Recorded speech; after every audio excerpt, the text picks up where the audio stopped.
Hi! In front of me is XIAOMI 13C, and today I would like to show you how you can use one-handed mode. Firstly, open Settings and scroll all the way down to access additional settings. Then click on one-handed mode and tap on gray switcher next to it to activate it. Lastly, just follow all of those instructions.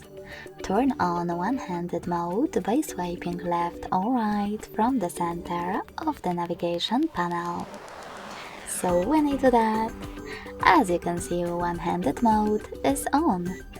If you wish to go back, click on this area at the top. To disable one-handed mode completely, select the same no blue switcher. Thanks so much for watching. If you enjoyed this video, smash that like button, comment and subscribe. Bye!